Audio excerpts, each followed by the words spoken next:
welcome back to the pod. How we doing today? Fantastic, Dude, we're excited. We're now recording these on what, Wednesdays? Wednesday mornings, yeah. because now we're at the studio. You come to the command center for a meeting with the command center on Wednesdays. So we're just knocking it out. My standing appointment, as I like to call it. That's what I tell franchisees. I'm like, hey, if you have any issues, bring it to me. I have a standing appointment on Wednesdays. And I will bring it to the team. We're excited, though, because tomorrow we get to give out, it's your business, but you get to give out bonus checks tomorrow. Stimmy checks, bro. Stimmy checks. So profit sharing checks for the Bellingham shop. We're going to give those out, and we're going to do the big fake checks. Yeah. The big ones. Yeah, jumbo checks. Let's go. That'll be exciting. Yeah. What's it's looking like for full eligible employees is going to be like $1,200, something like. Yeah. Woo. So, we've had, I think, higher before, like 17. Did you do I think 16? we did 16 was the highest we ever had. But we're kind of like, Bellingham had to go through its bumps and bruises in the spring, and it's it's still on its turnaround. So I'm hoping next year. My hope was that this year we get 2,000. I know. But, if we can get, 1,200 now, 1,500 next quarter maybe, hopefully. Yeah. And then, hopefully next quarter or next year do things right in spring and then be okay. Yeah. It'll be good. I'm excited. I love giving out bonuses. Yeah. It's fun. Let's I like go. getting bonuses. Also fun. So last episode, you talked about this new concept, that triple LC, LLLC, right? And you talked about what impacts your business, leads, labor, leadership, and capital. And you're hoping for a fourth L. So we do have a couple comments. Yeah. Did you see the comments? I did see them. Shout out to Brian Connor. Yes. He came up with, or at least maybe it was Jeremy underneath his username because he used Augusta. Yeah. But I'm pretty sure it's Brian. He said liquidity, and I had thought of that one way back when, but I had originally thought there's loans and that's not technically liquid, but I'm like, you know what, it works. Yeah. So shout out to Brian. I'm gonna use liquidity now. It's a 4L process. Yeah. So we had liquidity. Another one that I liked was Lincoln's. Yeah, I saw that. And I responded. I said Lincoln's to Benjamins. Yeah, Benjamins. Right? That's what we want. Yeah. We want to get there. Right? Oh, man. People How often many forget Lincoln? the Ulysses, right? The $50 bill. We don't get those much, Yeah. So someone said, one of our friends from across the pond said pounds. Pounds. Oh, like LVS? Well, no. Like pounds, like British pounds. Well, but how is it an L? Dude, I don't know. That's just what they said. But LBS would work. I think that's what they meant. So that's the pound symbol. Oh, it kind of looks like an L. Oh, I guess that maybe that's what they're going for, the aesthetic. LBS, Yeah. like pounds? Okay. No, but like the aesthetic of the Euro thing looking pound thing. Yeah, gotcha. Right, okay. that makes sense. All right, I'll buy it. And then my buddy who's marketing, he said for branding, you call it CL3. That's kind of cool. CL3. So if you do capital, leads, labor, leadership, CL3. That's clean. The CL3 It- framework It rolls off the tongue nicely. is different than 4L. It's a little bit, but he said from a branding perspective. C3L? CL3. It's like we're going after those energy drinks. Yeah. What's a CL3, dude? Yeah. Hey, I've said that. We should do that. We should nitro. We should do a product line, man. I'm just saying. Eventually. Oh, man. Marcus had a great idea once. He was like, what if we Marcus had a great idea once. Yeah, one time. Marcus, if you're listening, you've had one good idea. And it was this, and it wasn't even that good. No. He said, what if we did, we gave customers grass clippings, but it was like those power green smoothies. So it's like that mushy your green. lawn in a smoothie. Yeah. It's like, forget having to recycle these things and take them to the dump. We're just gonna smooth them up, blend them up in the truck, and then give them back to the customer. It's like, yeah, you got 5 gallons of juice today, dude. But actually get them one of those superfood smoothies. That's funny. Like a spinach smoothie. You like spinach smoothies. Yeah. I was like, that's kind of funny. Branding. You put a little max on it. Like, here's your grass clippings. It sounds like a Marcus idea. It's healthy. Yeah, no, $400. If that's a $2,000 per year client recurring, that means you basically have to work the entire year to pay off the smoothie blender. Yeah. I like that. But I do like the idea of having a giant smoothie in the back of your truck instead of doing grass clippings. You dump the clippings in, you get a bucket at the bottom, and you put the clippings all blended up in a juice on the porch of the customer at the end of it. I think that there's some legs to that. Why? Because then they could use it for fertilizer? Or drinking. People people eat spinach and lettuce and celery, and these are all just what's that? Grass. Yeah, like Robex and other ones. They have Spirulina. that fresh Spirulina. grass. Okay, yeah. That's weird. Telling you, dude. I've never done it. It's just like, there's this grass on a plastic sheet. We're like, oh, we'll call it spirulina. It's grass, dude. Like, it's if you just say, hey, that's rye. You know, we're going to have some ryegrass and some blue fescue. But the problem is fertilizers and other things that come on the lawn and deposit. Hey, we're all natural. We're all natural, at least at the Bellingham location. So. Yeah, I know, but you don't know what's coming into your lawn. That's fair. Like, there's pets that come along and do their deposits. Rain runoff. Yeah. Fair enough. All right. Oil spills. These are just some ideas. All right, we're just spitballing today. Poisoning our clients. Everyone's just dying. Yeah. Okay. The worst form of attrition. Or you toss it to other landscapers. Like, hey, well, here's a green smoothie. Makes them sick. There you go. Take out your competition. Oh man. Can't get traced back to you. Okay. Do you do that? Do you ever like just give landscapers like energy drinks and stuff? You used to, right? I used to when I was out in the field. Like back in the day. All the time, yeah. I do it every once in a while. Mm-hmm. Like if I'm driving, even in my personal truck, like I'll just if I see you got crew working, like I'll just stop at a gas station and grab some drinks and toss it to them. So like one time I was driving home, it was late. There was a crew working. I stopped at the gas station. They were mowing the gas station. Nice. So I was like, I'll just go and grab them a couple Gatorades. Like, appreciate you guys working hard. Let's go. So yeah, I have to be careful just because like if you're the owner's doing it, then people think you're trying to pick their team members off. Yeah. So, which, you know, sometimes I didn't mind that, but I wasn't trying to do that. Yeah. So. Yeah, I've even done it like when I'm not in Augusta gear. Yeah. But then sometimes I do in Augusta gear, and I'm just like, hey, I know you guys are working hard. Have a Gatorade. Yeah. It's not like a sales pitch. It's just I know you're working hard, and I do it for the same for our guys. Like sometimes I'll do estimates, and then I'll just figure out. I'm like, oh, I know guys in the neighborhood. Like I'll find them. Yeah. So it's fun. It is a hack. If you are needing employees, it is a good thing to do. It's an employee hack as well as a morale hack for your existing team. Personally, I would only do it when I knew we had enough team members and I didn't need to hire anyone. Gotcha. Then I felt like, okay, I have no ill will whatsoever. I could make possible. Now I'll go give these. There's nothing they can get back in return. Yeah. So. There's this gas station I go to on a pretty regular basis, and one day the guy kind of, he knows my face, doesn't know my name type of situation. And he asked me, he was like, do you like working there? I was like, yeah, you want a job? Like I just like instantly offered him a job. I was like, hey, every time I come in here, you're working. So I know you're a consistent employee. So like, you show up. Yeah, you show up to work. You want to work for me? I can't even see your legs behind this counter, but as long as those are intact, we're good. Yeah. Sweet. Well, we wanted to touch on something a little bit more internal to Augusta. Now, have you made any public videos about this at length? Not really. No, because like it's still it's something I've been working on for a long time, and I would rather the performance of the franchise kind of be the thing that talks about it more. Mm-hmm. But you've teased it, and I feel like at conference, anyone that's come to your conference or doing your paid content, they get a little bit of a sneak peek of the long-term vision of Augusta and the support you're planning to give franchisees. So we have integrated a feature at Augusta called Max, who is our mascot, and he is AI, artificial intelligence, answering phone calls. So do you want to give the brief description of how that got started and why it got started at Augusta? Yeah, so the reason why Max is important in terms of answering phone calls. So basically, he answers phone calls for Command Center, both during office hours and then can distribute it to the right department, as well as take lead information after hours and like set up estimates and all the rest of it. So, down the road, the capabilities of Max will be significantly higher once he's connected to Copilot.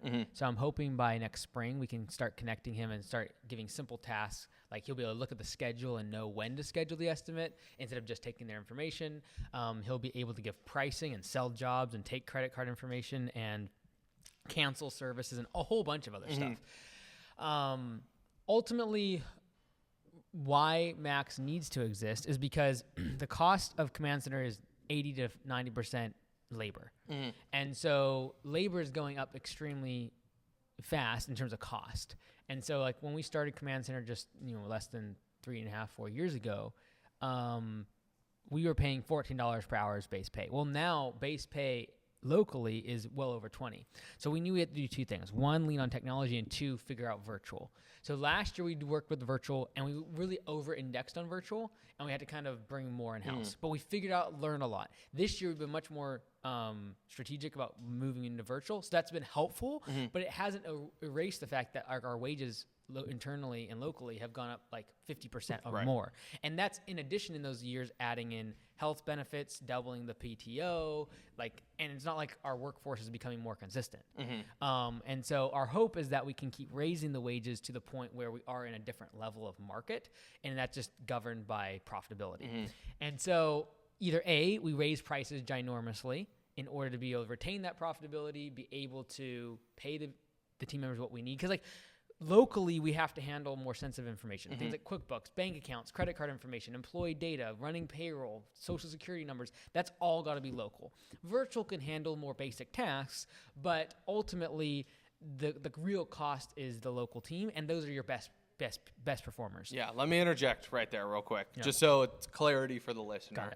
Is you said raise prices. So for the franchise model, we obviously have the flat monthly fee. That's for all your kind of back-end support of your website, your Google pages, your marketing materials, P4P, coaching calls, things of that nature. However, when you're saying raise prices, it's not on that monthly fee. It is on the per minute fee for the command center staff, correct? Yeah, so it averages out to $1 a minute at command center, which is, depending on who you're looking at, 30 to 50% cheaper than just about anyone else that does this. But we can only do that by having these efficiencies and everyone following the same systems, right? That's why there's certain franchisees we've had to put on timeout kind of thing. Hey, you can't use command center. It's not because we don't like you. It's just because we have to use the same systems in order for this to actually be, where we can make this sustainable, because we are so much cheaper than everyone else. If you look at Call Boss, if you look at Ruby, if you look at what's it called? Jill's receptionist or Jill's office. Jill's office. You're looking at literally double our prices. Yep. And it's not like they have anything different. They have the same stuff. They have calls coming in. They have clerical work to do, and a lot of them actually charge by the hour instead of by the minute. So, and it's sometimes based on package pricing. Right. Based on subscription level and that sort of thing. So when you really get into the weeds, because I've done some of the research, some of those plans can get really expensive. $3. It can get as high as $3 per minute if you're trying to do it per minute. And then some of them will say, okay, we'll do you 3 hours, but that's a block. Well, that's 3 out of 24 hours in a day. They're going to service your account, which also means if they take 30 minutes, you're still paying for 3 hours. Yep. So the hourly thing is a little bit tricky for some people to understand. We do it by the minute. So anyways, in order to have those low prices, I've always said, Augusta right now, our goal is professionalism, communication, and really focusing on better quality service and better communication. Down the road, though, if you want to take out a market, you do those two things and you compete on price. Yep. And the only way we can compete on price is taking out the two biggest costs to a lawn care business, and that is the cost of labor of pushing the mower and getting the actual work done, which is robotic, which is 10 to 20 years away, in my opinion, and overhead. And so instead of having to spend 12, 13, 14% on office, rent, utilities, internet, etc., I'd rather that be more like 6, 7, 8%. Well, now all of a sudden you've created 7, 8 percentage points of either A, margin, or B, price flexibility to be able to take out the market. It's everyone wants to go say, hey, just take it virtual and get people that are not in Washington State in the office because it's way cheaper. It's true. However, it's way more management. Yeah. Training takes longer. Quality control is significantly more. Managing them is significantly more. So really the cost is slightly lower, but it's not as cheap as you might think. What is nice about it is less sensitive to inflation. Because if I have the entire world as my base for employment, if there is inflation in the U.S., I can go in a different spot. If there's inflation in this, if Washington State, it has gone so crazy expensive, I can go to a different state. That's great. But what's further even better is technology, because technology is deflationary, which means over time it goes down in cost. And so the cost per gigabyte, the cost per milliamp hour always goes down traditionally, has always gone down in cost. And so the objective of Max is to be able to take it away from human labor and turn it into compute power. And so, Max over the past year we've been working on it, and in the past few months it's been integrated into Command Center. And, there's definitely been some hiccups. I kind of misstep on some of the rollout. But overall, the objective is that we can keep the price per minute of Command Center as low as possible. And that will eventually become the differentiator for Augusta. Because right now, if you have a 30, 50, 60% close ratio, a lot of those people not accepting is because we are a higher price product. That's great. But when you can have a decent margin, but have competitive, if not lower than competition on pricing. And now they can't compete with you because they don't have that technology, both from the robotics standpoint and their overhead is twice as much as you in the office, then you win. And so that's the 10 to 20 year game plan of Augusta, is generally doing that. Yeah, and it reminds me, and I don't want to tease this too much, but it reminds me of a graph I saw that's like people want it fast, cheap, or quality, and that you can't always have all three of those. And it sounds like you're trying to keep the same quality by having the computing power of Max, fast because it's 24/7, right? Max will always answer the phone. It's AI. As long as the network's on, right? As long as the servers are on, it will answer the phone. And then you're saving on price, cheap, right? You can do it cheaper than having in-house staff, than having virtual staff. Even it's going to be cheaper long run. Initial investment way more expensive, I'm assuming. Yeah, like it's a huge amount of cost up front. Like, and right now, like for me, the challenging part, like everyone, like listening to the podcast, even too, like me talking about how stressed I'm. Like ultimately, I had 3 massive tech projects we were running at the same time. We still are, and that is like AI in terms of phone recognition, like figuring out voice models and all the rest of it, Copilot, and P4P. Like that was just the software side. So like, that's why it was kind of like blowing my brain. But like, this is the thing. When it comes to AI and listening, like the verbal side and all the rest of it, it's important that there's going to be an initial upfront cost, very expensive. Right. We've taken that on from the franchisees in order so that it is not a long-term play for them. They can immediately see the benefits of saving 5-10% at Command Center. But the long tail version in 5-10 years is that price that we're paying today is still the same. Right. And everyone else in this industry, their cost of labor has doubled or tripled. And now they are like, oh, we should figure out AI. And we're 3, 4, 5 years ahead of them. Now, the part that I was literally forgot about there for a second is something I talked about with the Franchise Advisor Council. And I said, I understand right now that with all the AI stuff and robots answering the phone, people have an inclination to push that away, customers, right? And I agree with that. And that's what we've been facing with the rollout, right? And figuring out how we do this in the best way. How do we allow customers to talk to real agents? Because we still have 70% of customers still talk to a real agent based upon their first sentence that comes out of their mouth when they talk to Max. But 10 years ago in this industry, it was actually like the new thing to get credit cards on file. That was the new thing. It was hard. There was a lot of resistance. Now, like, it's very common. Right. Everyone kind of like basically says you should do it. It's commonplace for the industry. People are shocked if you don't take credit cards. There's easy access to processors. It's easy to set up an account. So the question is, who won in this industry in the past 10 years? And is the people that adopted that technology first and were okay with all the initial taking the heat from their customers, but figured it out and then went on to another technology that has allowed them to win in the marketplace. And I'll talk a little bit about this conference, but most of that has been around capital, right? People going public, acquisitions, mergers, that's what they moved on to. But they figured out credit cards very quickly. And meanwhile, you got people just now like, okay, I'm going to start requiring a credit card on file and stuff like that.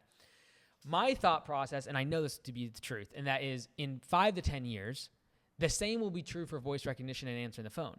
Okay. Our entire industry will start to do it. And there'll be all this talk about like, oh, some customers don't like it. Some people will say they won't be my customer if I have a robot answer. The same way that credit cards happened 10 years ago. 100% the same way. I still remember when I started 9 years ago, Augusta, there were people, I will not give you my credit card. And that was like 30-40% of the customers. They would not do it. Now it's maybe 1% tops.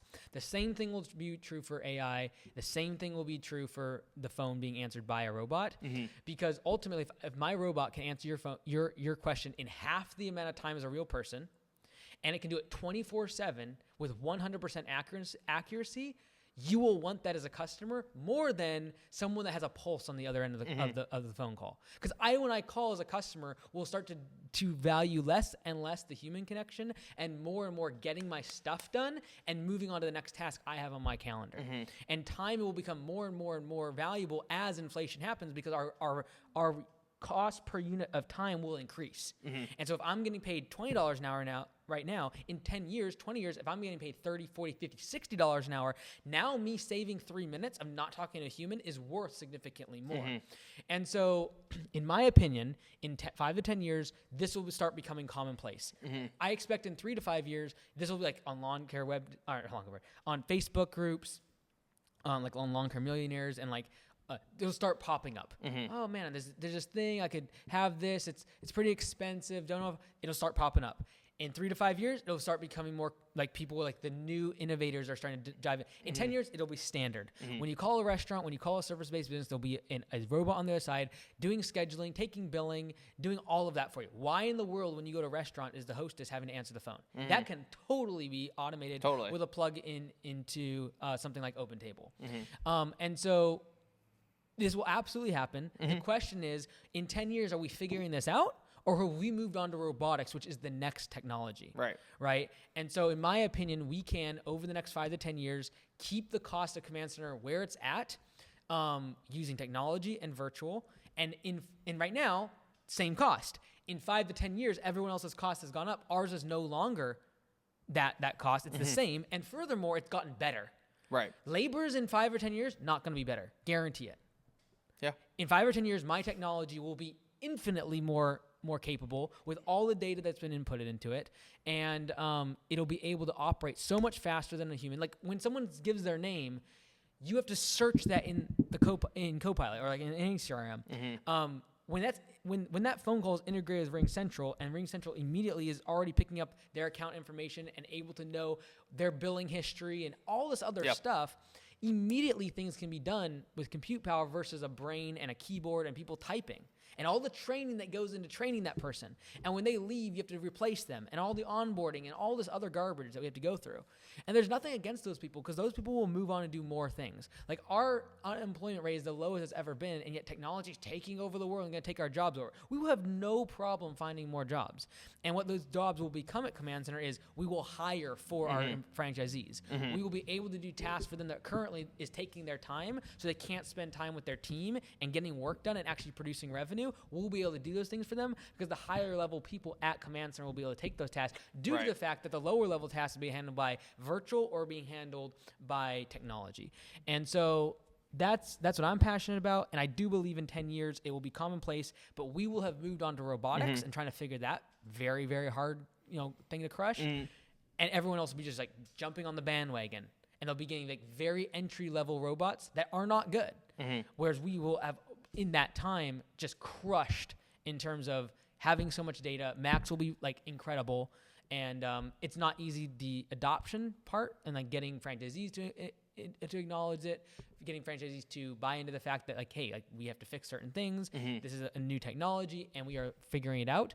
But it's a very long play. Yeah, you're passionate about it. I couldn't tell. I couldn't tell. I better be. Like the amount of time I've spent on it is painful. Yeah. And I like to just poke. So, but I also understand that like in the immediacy, franchisees, they want the customer served well. 100%. And there is more resistance to a robot, especially once they find out it is a robot, if they stump it with a question or something like that. And we try to fix all these things. If someone says, hey, I want to talk to a person, like, immediately we can get them to Command Center. Based on the first sentence out of someone's mouth, we can direct whether or not this is going to be a robot call, because we can service them, or if this is going to be a Command Center call, right? And we just, great, let me go ahead and forward that over to your Command Center. There are people that don't even know we have Max. It's like a receptionist. It's like a receptionist. It's like, great, let me get you to the billing department. Let me get you to the QuickBooks department. Like, right. So, I don't know where I was going with that. What was I saying? Oh, adoption. So adoption with the franchise. I understand that, and like that's why we've allowed the franchisees to opt out, and that's where I made my mistake. Is I should have made it from day one. You could opt in or opt out of Max at the top, and be like, hey, because there are some people like, hey, I'm willing to pay the extra 30-40% to have a human being, and I understand that like right now that there are people who are gonna want that. My expectation that in 10 years it'll be 3 times the cost, right? It'll be 3 times more expensive to have someone physically answering the phone than someone like a robot answering. And so that becomes very easy to make that decision potentially, because now we're talking about thousands of dollars a month. Well, right now, if it's only a few $100s, I understand why you just rather have an actual agent, a live agent. I get it. And so I made the miscalculation in pushing everyone into it and just making it, mandatory. whereas I should have made it more of an opt-in, opt-out process. But still, not 90%. More than 90% of the franchises still having Max take all their calls, et cetera. 100% of the franchisees have Max taking their calls after hours. The big debate, and the part that I messed up on, is when we moved from after hours to all hours, is not allowing the opt-out. And so I made that clear with them, and now it's a little smoother for them to take that action if they want. Yeah. So you rolled this out 2-3 months ago, just for after hours. Yeah. So in June we started rolling it out. July it was across the entire system, having after hours. Max would come on, collect information, because this is the thing, we would miss hundreds of calls. Because ultimately we were open for like 12 hours a day, right? That's only half the amount of hours. And we're not open Sunday. So literally 60% of hours in the week were not covered by Command Center. And reduced staff on Saturdays. Right, exactly. Slightly reduced. We still take the calls, though. Yeah, we still take the calls, but there's not as many people in the office. But ultimately, even though we were open like 78, 80 hours a week, that's only like half the amount of hours in the week. So there were still like 15, 20% of calls still being missed overall. Well, out of those 15 or 20%, that's hundreds, right? People, when they hit a voicemail on the weekend, do not leave a voicemail. A vast majority of them don't. Almost 70% of people, when they hit, sorry, we're not available, we're not open right now, calls, whatever, leave us a voicemail. Click. 70% don't. Yeah. That's the missed opportunity we want to tap into.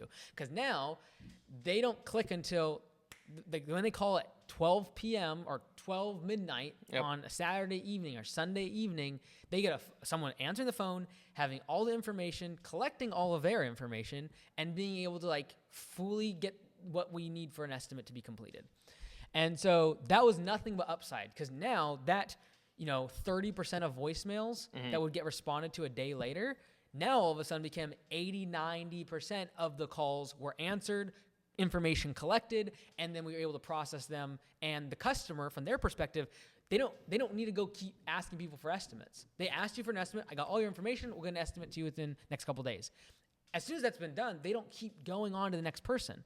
And the vast majority of business in our industry and service-based businesses goes to the first person who gives someone an estimate and get the customer to stop calling other people. Because I've done it before, and like literally less than 20% of people in this industry pick up the phone. Yeah, some of your old videos, you would just cold call businesses and rarely get an answer. Totally. And like some of them in their voicemail boxes set up.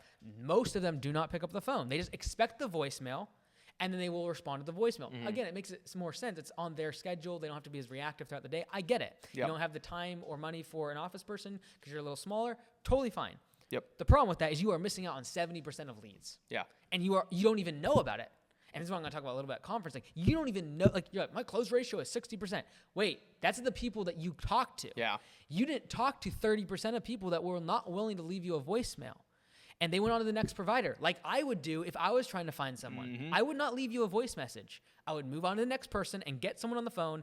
Okay, you got my information. You're going to get an estimate in a couple days. Fantastic. And I'm done, because I don't want to keep doing that.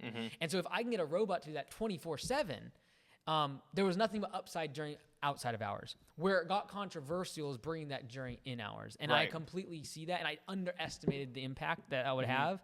And so I apologize to franchisees. We now have it where they can opt out, and about 10% have, and I'm totally fine with that.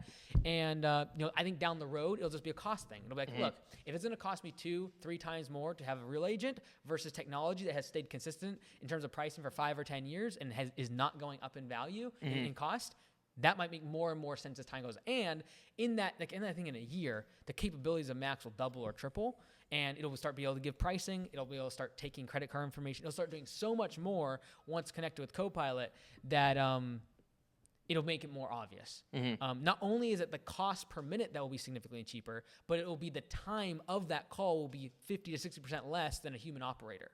And so you're literally talking about a 3 to 4 times like discount on having the machine versus a human, which at this point is only maybe 10 to 30%. And it doesn't make a sense as much to have that drawback of some customers don't like it. Right. So you had the initial rollout. Then eventually it went to full-time Max answering the phones. He was the first line of defense, if you will. All hours of the day, he was answering phones, even if we had staff at Command Center. That obviously did upset a few franchisees. Maybe there were a few calls where they had customers that were upset, or they confused Max. Or they confused Max. Max got confused or said something stupid or didn't understand them and asked them again. Right. And those were like the initial just technology side. Right. That I don't think was what franchisees were concerned about. They were concerned more about the fact that I changed a lot of stuff very quickly without their like input. And so I basically I was in the airport. Is that the feedback you got? I might interject more here because I wanted to kind of do the deeper dive. My feedback that I received was it was not so much the technology. They all very much believe that that's the reason they joined Augusta is like they want to be on the edge of what's happening in the industry and be technologically advanced. They understand they've bought into that vision. What they were concerned about from what I got in terms of all the feedback I was going through, and I spent like in my entire flight 5 hours just responding back and just trying to get pulse on stuff. So anyways, my gathering was it wasn't so much the technology or what we were doing. I had made that part clear. What I hadn't made clear is the fact that like I was going to change everything without notifying them or giving them an opt-in and opt-out. So what I told them is, hey, going forward, if there's a definitive change in Augusta that I require everyone to do, and it's like non-negotiable. For example, down the road software that we're going to use. It's like, hey, there's a certain non-negotiable point that we have to, you have to be using this technology, and we're going to give you a year plus advance, and we're going to talk about it, have schedules and have training and like do a rolled out, a gradual rollout, et cetera. That's better. Or if I'm going to do something fast and I'm like, this is great, let's do it. And I put it up, it will be an opt-in and opt-out basis. It will not be required. And so based on the responses I got, that was reassuring to them. They're like, hey, if this is going to happen in the future, I will know about it in a very long advance if it's required and like a mandated thing. But if it's not, like this Max thing, it should be more opt-in, opt-out. And then maybe I do a mix of both. It's like, hey, look, you can opt in and opt out, but in a year from now or 6 months from now, there's a hard cutoff, right? And we have to get everyone on the same system. But that's what I learned. I don't want the franchisees to feel out of control. I, as a franchisee at Anytime Fitness, know what it's like to just have stuff crammed down your throat. Like they just randomly doubled our marketing fee the other day. Like that doesn't feel good. Yeah. Right. There was no discourse. It wasn't, hey, it's coming up. This is what's going to go for. It's like, oh, it's doubling as of next month. And that kind of stunk. Like I don't think their marketing dollars are spent well. Right. Right. So I would have liked to have like a discourse. Like, hey, can you give me a heads up so I can budget for this? Can you show me a little bit more information about where this extra $600 a month is going, and all this sort of thing? And so I just wanted to make sure that they weren't feeling like they could just be, their business is going great, and all of a sudden there's a rug pull or big change. It should be more where if it's mandated, it's a long-term horizon, and if it's going to be done quickly, it's more of an opt-in, opt-out basis. Okay, well, let me play corporate devil's advocate, and you can play the role of, you love your franchisees, you respect your franchisees, so you're going to defend them. I think everything you just said is a limiting belief. Okay. Why do you feel you need control over something that's going to benefit your business long term? Also, you've entered into a contract with someone else. Stop right there. Stop it. We'll go on the second part. So it's the long term part. I can think long term because tomorrow I don't need capital to pay payroll. Right. And so if I lose a customer as a smaller operator tomorrow that I need to pay payroll this week, I am going to be agitated. So I'm at a different level. And that's most of who opted out is the smaller operators because they need every customer. They are tight. They are growing quickly. They don't have the money to go spend on marketing dollars.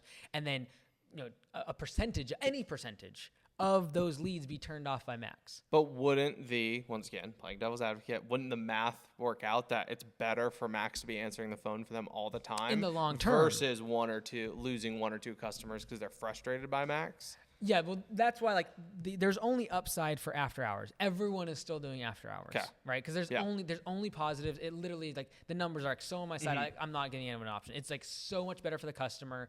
It has improved lead count incredibly. It's during those office hours where I understand right now with Max still learning, educating himself, that the customer experience for some people is diminished and it is not worth the extra 10 to 30% savings of Command Center having Max. And so we just need to give that option. And so we have told them, hey, look, down the road, the cost of having opted out of Max during off hours will cost you more because it's gonna require us to staff up for the peaks of, you have an hour, there's only 20 calls. The next hour, there's 200. We have to staff up at the 200 level. Whereas if we have Max in place, we get to average all this out, and our workload comes way less in terms of the number of people that we have to have our threshold at Command Center. And so if they opt out, it should be just simply, hey, look, it costs us way more to service you. You're going to pay more. And if you're willing to pay less and have Max, it helps us a lot. So like, if we win, you win. And if it's going to cost us more, it costs you more. And that makes a lot of sense to me. That was brought up by the franchisees. Like, hey, there are some people that are willing to pay more. And I think right now, the 10, 30% is not worth the pain that they're experiencing, but it's just a matter of time it will. And my goal is to make it as simple for them to switch over when they see that time being, fit. And I understand where you're coming from, and like in the long term, 100% I'm on board with this, and I think all of them are too. Yeah. It's just that some people can't afford the long term, and that's normal. That's fine. And so like if Anytime Fitness came to me and said, hey, your marketing, national marketing that you guys spend to us, instead of it being, they from 600 to 1,200, not 1,200, it's 12,000. I'd be like, okay, so what are you doing? They're like, well, now we're going to be able to put billboards across the entire country. We believe that your, the amount of people that know about Anytime Fitness will double or triple. Your leads will quintuple because of X, Y, and Z. I'm like, that's great. But let's just say that I just started my gym. I just got through COVID. I don't have a lot of cash. Right. I'm just trying to get like the next person in the door. I'm thrilled that in 3 or 4 years, I'm going to have a 4 times X gym. But if I can't make payroll and pay my rent this month, I'm out. And that $12,000 is going to cost me a lot. And so that's where I believe a lot of them are coming from. And I didn't see the magnitude of that for the smaller operators and the people who are a little bit tighter or growing quickly, and every lead does count for them. And, you live and learn. Yeah. I honestly want to keep playing devil's advocate. Go ahead. Sorry, so did they fully opt out of Command Center as a whole, or just Max? So that was originally where my head was at when like there was pushback. I was like, okay, great. This is Command Center. This is the services we offer. If you want to be in it, you can. If you don't, like, that's fine. Yep.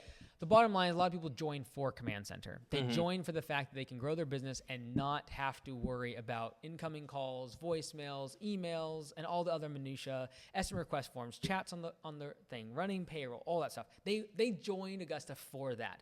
So to take away that is like, well, then why do I need Augusta? Yeah. Right? And so my goal in having is accommodate as many people as possible without changing the systems. And so what we were able to do is like, look, all of our agents know how to answer the phone. Whether the phone is answering before or after Max talked to somebody is irrelevant to them. They can do anything. So the system doesn't change. I can make this very simple to stay inside the systems and then just be honest with the franchisees that, hey, like this costs us more money, and down the road, this will cost you more money. Because we have to align these things for the people that are willing to take, that percentage of their customers being unhappy, but they're willing to be way cheaper than having operators answering every single call. And again, 70% more calls that come into Command Center are still getting tossed to an agent. It's the other 30% that Max can take to completion. And once that's connected with Copilot and they can do things like scheduling estimates, giving pricing, taking card information, it just becomes in a year alone, it'll just be like orders of magnitude better with Max. And I cannot say, I know for a fact it will not be the same can be true for a labor. It just won't. It'll be harder to find laborers. It'll be harder to train them. They'll want more stuff. Like even today, they're passing this new law in Washington. It's going to cost at least 2 or 3% more for us to employ anybody. So like, that's not going away. Yeah. Technology, it's going down. Yeah. Right. And I can make it cheaper and cheaper as time goes on, especially as Augusta scales. Right. Like right now, I've promised like, hey, we can keep it the same. There's a chance that if we actually scale in the next 5 years to enough locations, I can actually bring the cost per minute down at Command Center. We're not anywhere close to that now, if anyone's listening. But because like, there's still a lot of development costs. But if we scale enough, that's an actual possibility. I have 0% chance that ever happening with labor, or rent, or utilities, all of which is a double in the past 5 or 10 years. Yeah. So, anyways. So the franchisees that opted out of Max didn't necessarily opt out of Command Center. So then I have a question. Let me say this. Sorry. Let me say this one thing. Is this same resistance that we're experiencing with Augusta now will also happen when robotics come. Totally. The difference is, hopefully, I've learned a thing or two about leadership and how we should roll these things out. But in order for Augusta to stay at the forefront, there is going to be a little bit of pressure. And we talk about this with the franchisees. It's like the very first thing I say, like when I promise them is like, there's going to be times that you will be uncomfortable by the changes I'm making. But like we have to make up for the 20-year tech debt that this industry has, and that's not going to be easy. But hopefully in 10, 15 years when we start playing around with robotics and I'm like, okay, this technology is good enough, we can plug this into Copilot. Now Max can actually talk to the robots out on people's lawns and tell them to stop mowing. And like there's a lot of stuff that's really cool. Right. When that's happening, there will be friction and there will be pain. Hopefully I'll be better at things like this that we figure out with Max and how to roll this out to franchisees so it doesn't affect their operations as much as it had. So... Sorry, you were continuing. You're good. No. Your defense is great. Yeah. I love it. I'm going to ask you a very pointed question, though. Okay. Does Max make more mistakes than a human agent? Have we looked at that data? It's tough to measure because I think it's an honest question. Yeah. Right. If people are saying, "Well, I don't want Max because it's messing things up," okay, great. Well, how much does he mess up compared to a human agent? He does make mistakes, like a human agent would. The thing is, with a human agent, someone makes some mistakes, you train them and hope to God that they fix things in their brain. Like they make the connection like, oh, when this happens, I do X. Yeah. What's the beautiful thing about Max, he makes a mistake. I have it recorded. I tell him, do not say that next time. Say this. And the zeros and ones somehow match up. And next time, 100% of the time, he'll nail it. So that's why, like, I know the cost goes down and the technology and the accuracy only goes up. Right. I like that train better. Yeah. I like that train better than this only goes up in cost. And I don't see it ever really improving significantly in terms of accuracy.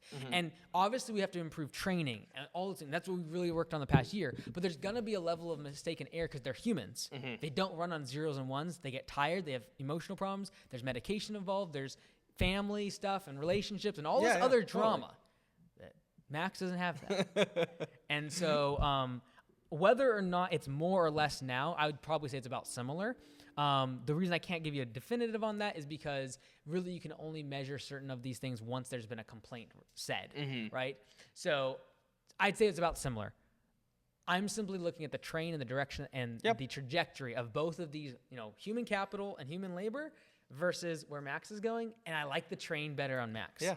And, but yeah, you're right. Like, I know what your point is. This is like humans make mistakes too. Yes, the Max makes a mistake. Here's the thing. A customer doesn't care about the mistake when they're first starting. What they care about is they have a impulsive reaction. I do not like this robot. Right. And I'd say it's 20% of people don't like talking to robots, at least, right? Maybe even more, 30 or 40%. There is also a percentage of people that will get someone on the phone and they do not want to talk to that person. Yeah. It's like, but that's way less. I'd say it's like 2 or 3% of people who like this have something random with someone and I don't want to talk to them. So that differential though of like 2 to 3% unhappy with human versus 20, 30% unhappy with robot, that just gets smaller and smaller and smaller as time goes on until it will be preferred. The same way that people prefer to put their card on file. Yeah. And I just want to be on that train. Yeah. All right, my last and final question. Okay. If you don't want me to beat a dead horse, I don't have to. But it's just it's an interesting topic, and I like to probe when there's controversy, if you will. And it's not controversy, like you said. I think all the feedback we've gotten from franchisees, and I've gotten feedback on coaching calls, it's very valid and it's appreciated. We want that open dialogue. But I have a final question. Like you said, it's perfect. You were talking about the gap, right, between people that will never want to talk to a human versus people that never want to talk to a robot. That gap is closing. So wouldn't we say, if we know that gap is closing, if our industry is trending in that direction, wouldn't we want to service those customers first? Right? The people that are comfortable with talking to robots, that are comfortable with AI, that want automations. Because I like to say, and I've said this on sales calls before, is the best Augusta customers are the ones that know a yellow truck and a yellow shirt is going to show up every single day, or every day, every same day of the week, weeks on end, all summer long, right? Those are the best customers. We never get to know their name beyond their customer profile. We never talk to them. Their credit card's on file. They know the yellow truck and shirt. They show up. They get the job done. They pay their bill. Right. So wouldn't you say, shouldn't we be pushing into that clientele more? Man, so many thoughts. Okay. So, I would say that is true. So this is the first thing. One, if I would have done what I did in August and I would have done that in April, I do believe there would have been a different reception. Here's why. Because during spring rush, when the vast majority of Augusta is limiting their leads because they're just overwhelmed with work, if me adding a layer of like, hey, some people will not like this, who cares? If I'm so overwhelmed with leads, I'm turning the leads off. Who cares what you do at the top, right? Save me money, and I only can service these customers anyways.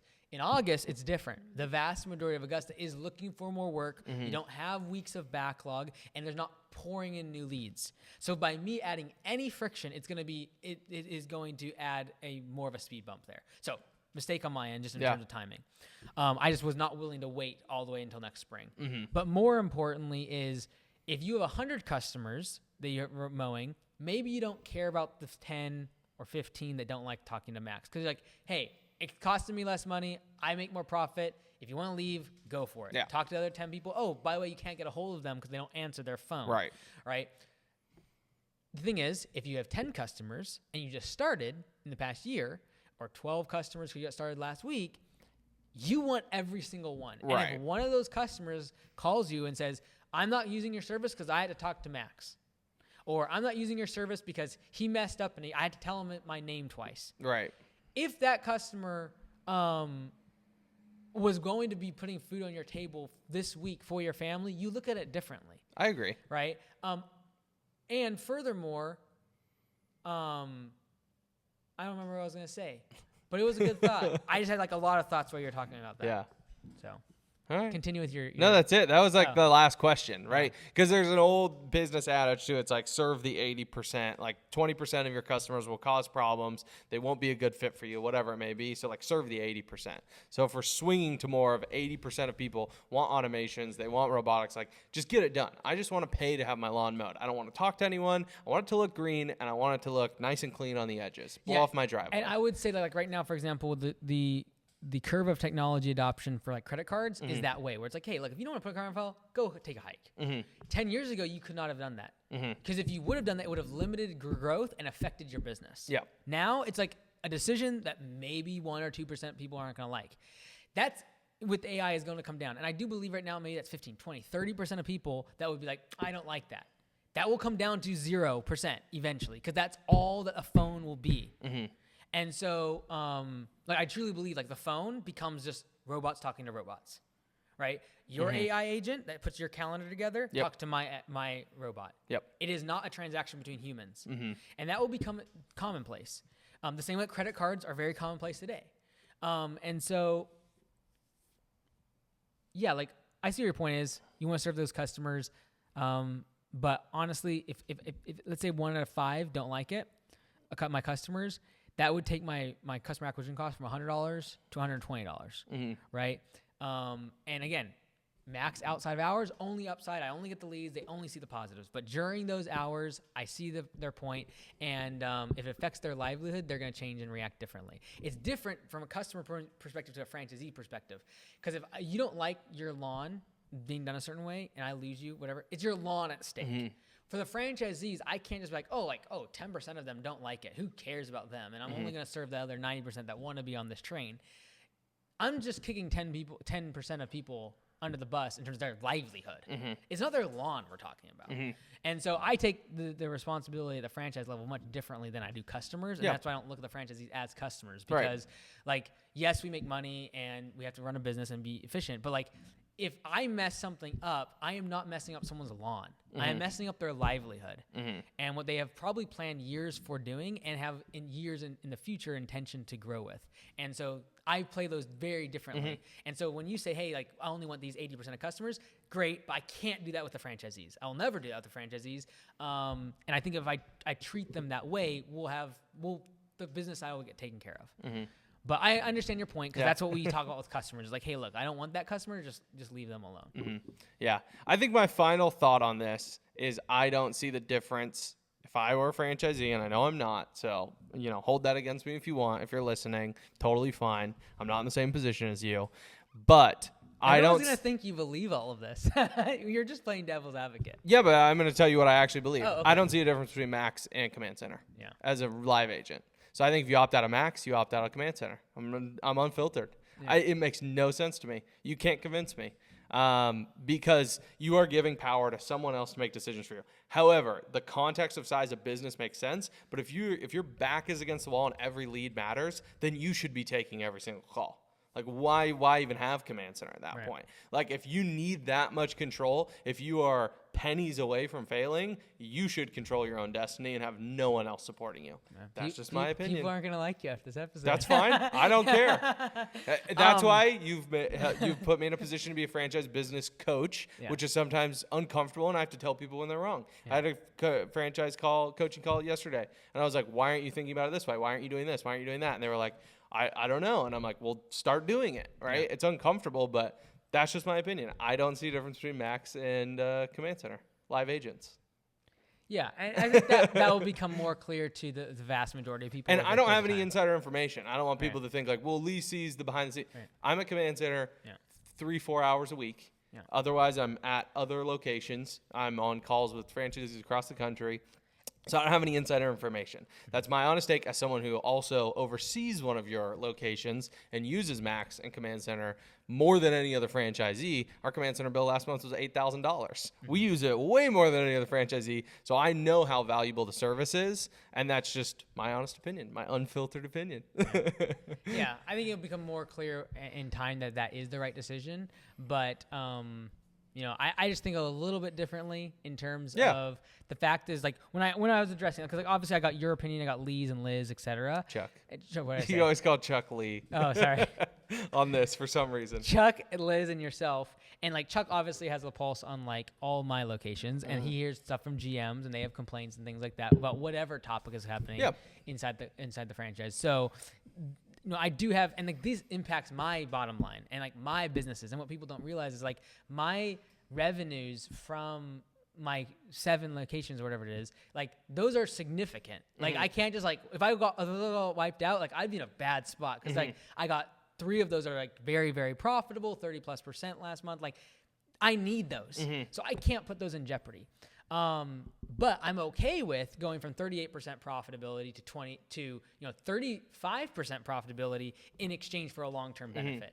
But if I'm at 3% profitability, I'm not willing to go to 0% profitability. Same change, right? Yep. And so, it impacts me a lot. That's why, like, I got all of your guys' opinion. And ultimately, I came down to, for me, like, we do not have to change the systems of Augusta or of Command Center in order to accommodate the 10% or less that want it differently. And in my opinion, if it doesn't change the system and it doesn't make anything more difficult for us, that it should be 1, optional, and 2, if it does create more cost for us at Command Center, they should just have to pay more. And it's a decision that they make. And that would just seem like the most fair thing, and that was brought up by the Franchise Advisory Council, and like that makes sense.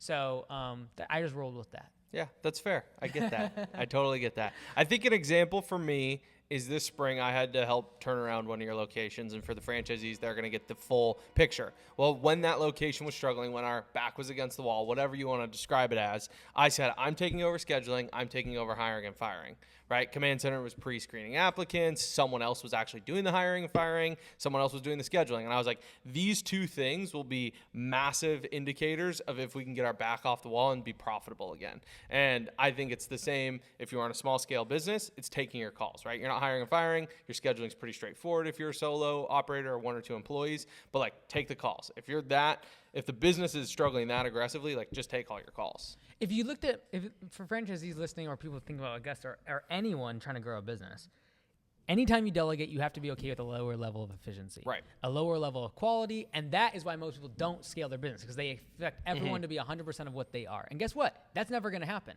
And so people call massive companies like Apple or Amazon or whatever, like, man, that person wasn't great. Well, yeah, like on the 20th rung of the hierarchy. Yeah. And there's been layers and layers and layers, and obviously training and development. You try to prevent that from happening. However, if someone's just getting started and every call matters, every single invoice matters, every single applicant matters, they don't want Command Center to screen out their hires, et cetera. They should take their own stuff. They should do it themselves, because you are going to be the 100% that you're looking for. The thing is, would you rather have a business that runs at 80% efficiency, 80% quality, 80% good, and you never have to look at it? Right. versus, and you being able to just scale that and multiply it and keep going and going. Okay, well, it's not 35% profitable, but it's 20% profitable. I'd rather have the 20% profitable one if I never have to show up, I never have to answer a call. And the whole goal of Command Center is for the whole system to be able to have the opportunity to do that. And that is scale, not have to be involved in the business. And in doing so, you are giving up control, quality, and efficiency. But if you build the business to a certain point where it can afford that incremental lowering of efficiency and profitability, et cetera, you can go do whatever you want, and the business runs by itself, and it's worth infinitely more in terms of valuation because it now runs without you as the business owner. And so that's why Command Center exists, is to give franchisees the ability to actually do that and build a business that is extremely profitable, and then flip it. Okay, great. I'm going to go do a second one. This one's going to go from 30% profitability to 20%, and I'm okay with that because I'm going to go build this other thing. I don't even have to worry about this now because Command Center's got payroll. They're hiring people. They are doing all my invoicing and scheduling and all this other stuff. I don't have to worry about it. Yeah. And for a lot of people, that role is held up in the brain of one person. For almost every business in lawn care or home services under $1 million, it's held up in one person's brain. And a lot of times that person is related to the owner.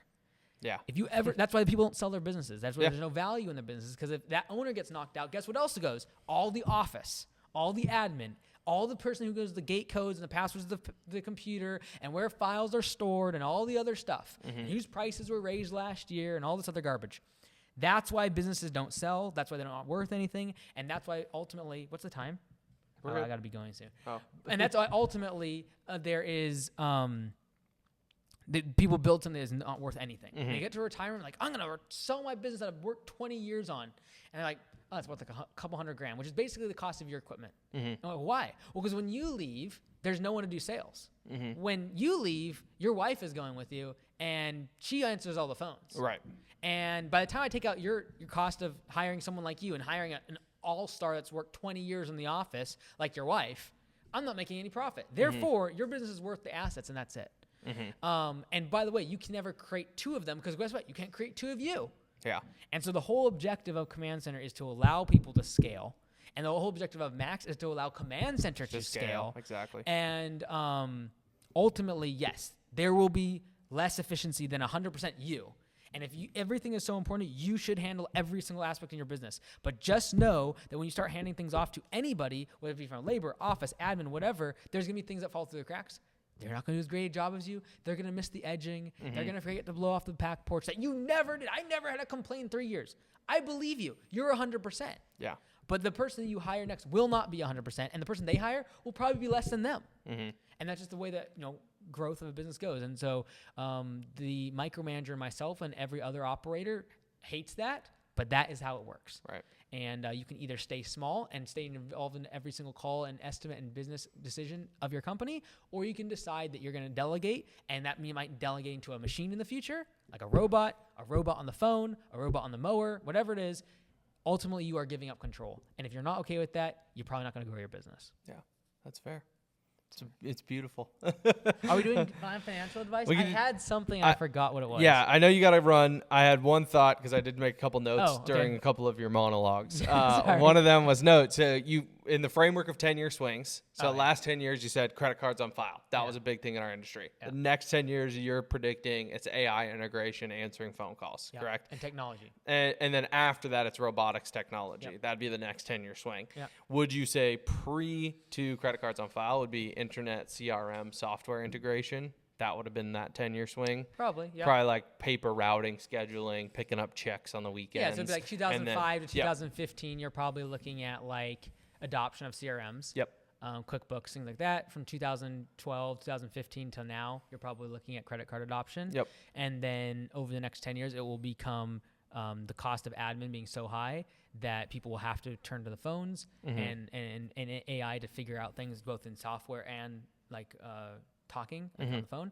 And then I believe that will lead into the hardware, which is the robotics. And that's what I've always said. It's like everyone was going robots like a year and a half, 2 years ago. I said, it'll be software that gets solved, and then the hardware will come. Because the hardware is useless without the software.